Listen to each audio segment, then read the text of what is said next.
Hi, this is Optimus Futures with the weekly roundup of key commodity and futures markets for our viewers.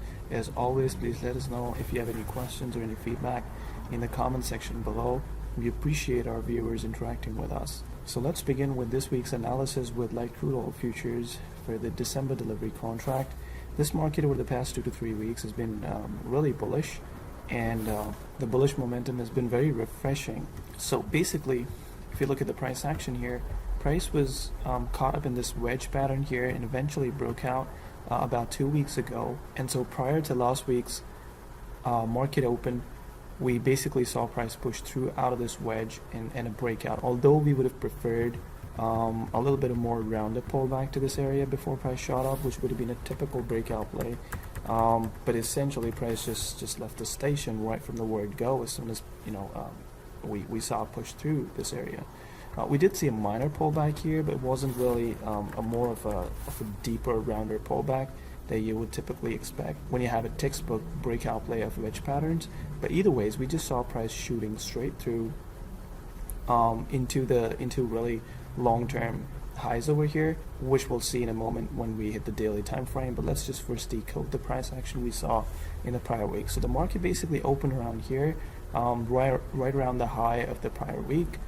And as expected, it wasn't exactly a smooth move up, the kind of move that we had seen the week prior. And the reason for that was, once again, price was battling the highs over here. But other than that, we have pretty much all the foundations of a nice bullish movement here, given the fact that we have lower highs and of course higher highs to go with that. Momentum really picked up for price towards the latter half of the week, just like the week before, which is a good indication that the bullish momentum is coming in strong for this market. Let's take a look at the daily for a more clearer picture. So essentially, if you look at this was kind of the wedge pattern we were talking about on the lower time frames, which obviously stretches into a more longer term wedge pattern as well. We saw price shooting through in the week prior when we were doing the weekly roundup. We cautioned traders to watch as price was going strong into this area, because normally when price is shooting hard into areas like this, some strong selling action is likely to be expected in this area. Although it wasn't that devastating for the bulls in this case, because as we can see, price was still able to maintain bullish momentum through lower highs and higher highs, and we've essentially been able to interestingly push straight past this area, which was a very, very key former area. As you can see, we had multiple occasions of very, very strong resistance off of this area, even stretches further back over here if you just gotta sort of drag this line further back. So yeah, now that we have price pushing straight past it and closing strongly the prior week, we can probably now expect price to hold as support area and continue its move up, maybe into these historic long-term highs for the market. But once again, just like prior week, we caution against the possibility of more selling coming into the market as price continues to creep higher towards these really long-term resistance levels over here. But just looking at the momentum that the bulls have been able to compile so far, it wouldn't really be a surprise to see price hitting the 5,700 area, or maybe even the 5,800 area, although it could be fraught with frequent bouts of selling coming into the market. But eventually, it wouldn't be a surprise to see price probably make a quick pullback early on in the following week, maybe to the 55 level at this major former resistance level, to test as a support and then continue its way a little bit higher, maybe up to the 57 to the 58 level. We do have a bullish bias on this market now that we've seen that price really didn't hold that hard at the 5,500 area, although we would caution our investors to be careful investing long into a market that's closing in on historical highs. So let's look at the next market over here, which is the S&P 500 Emini futures, again for the December delivery contract. Now, the interesting thing about this market that we've been noticing over the past few weeks has been this choppy action of late on the market. Previously, we had a very, very strong uptrend going, where we had very brief periods of pullbacks and price was just able to sustain that momentum for a really impressively long period of time. But over the recent past, that has not really been the case. We saw the first sharp move down over here, and then as price continued its way back up, it held as resistance at the 25.75 area roughly, and pulled back all the way back down to test these lows. We did continue on back up from that point on, but even then we've been seeing more frequent pullbacks into this market now, and deeper pullbacks more importantly. Although we still have the typical bullish trend going on here with higher highs and lower highs as well, but even then we would really issue caution now that we're seeing more and more of this choppy action develop on this market. If you look at the RSI here, we're even seeing some bearish divergence kicking in, with price consistently making higher highs, but each time price pulls back, it reflects in the RSI as lower highs. So essentially we have divergence coming in here, and this trend line here is probably now going to be very important as price probably pulls back to it again and again over the following weeks. Eventually, if we see a break of this trend line, we could see a deeper pullback in this market. We're still long-term bullish on the S&P 500, essentially because it is a really nice indicator of the recovering US economy, but we do expect price to maybe pull back a little bit deeper into the uptrend, to the long-term uptrend, in the following weeks if we do not see sustained momentum to the upside regain. Okay, so the next market we're going to be looking at over here is the 10-year Treasury note futures market, December delivery futures contract. This has again been a very interesting market to follow off late. We discussed the last time about how price has been able to close strongly above this extremely important level 2 weeks ago, and basically we opened the market on Monday the prior week above this level.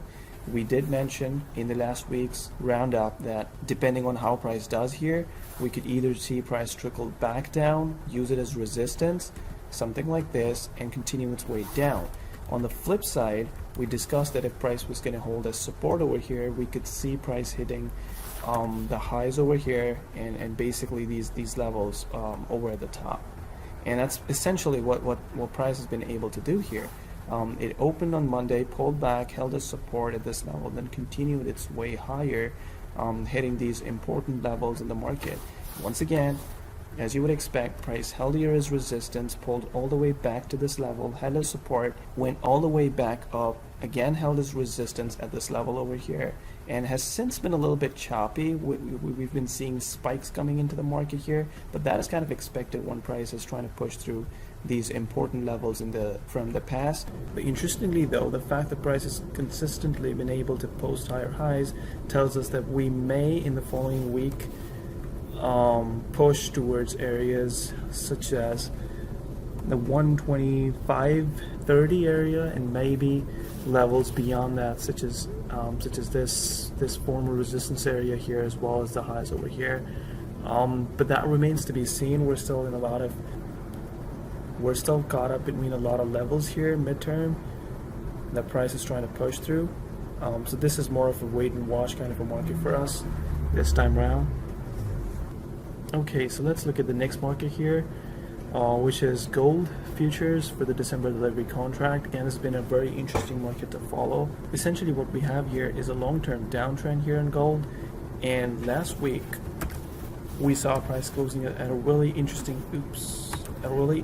level, in that it's just perilously close to this support trend line that's been developing recently. So essentially the last week opened sort of here, and price was just pretty much nowhere for the most part of the week, until very late in the week when it decided to break this really short-term support trend line and basically inch closer and closer towards this more important longer-term support level over here. Just going by the fact that price has been printing a lot of spikes to the upside in candlesticks here, and it's just been building momentum to the downside as indicated by the break of this shorter term support trend line and a strong close not a really strong close, but a decent close last week, closer to this trend line. We do believe that in the following weeks, price may eventually try to test and break this level, maybe hold it as resistance, and then continue the longer term downtrend theme on this market. So we do have a long-term bias now to the downside for this market, given how price closed last week and the momentum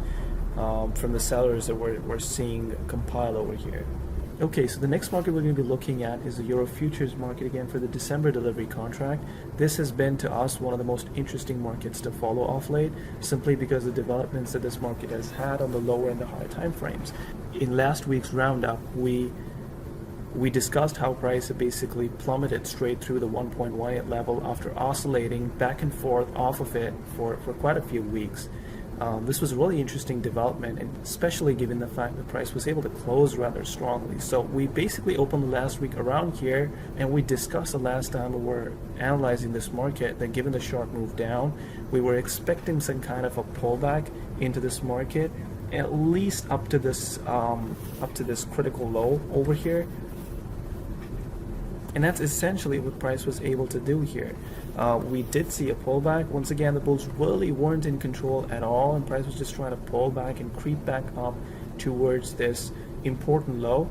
This is where some sharp selling came in, and we basically saw price push through once again to the downside.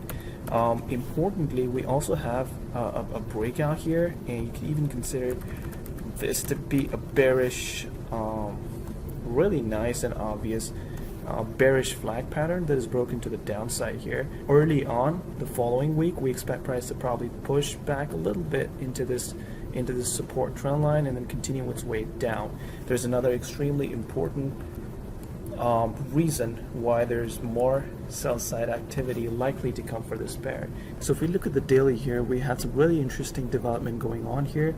We're basically breaking out of a really obvious bearish head and shoulders pattern here, with a very obvious neckline. We did that basically 2 weeks ago, and as discussed, price has basically been pulling back towards some prior lows on the lower time frames. Is just continuing its way down. Now the typical understanding with head and shoulder pattern breakouts is that price is generally going to be traveling the distance between the neckline and the top of the head. So that roughly, if you look at the breakout here, we're looking at roughly this area to be hit, and that's roughly on the 1.14 area. This has been our target for this market over the longer term, and price just seems all primed to hit this area in the coming weeks. So that essentially wraps up our roundup for five key liquid futures markets. Do let us know of your feedback in the comment section below, and also do please ask if anything was unclear or needed further elaboration.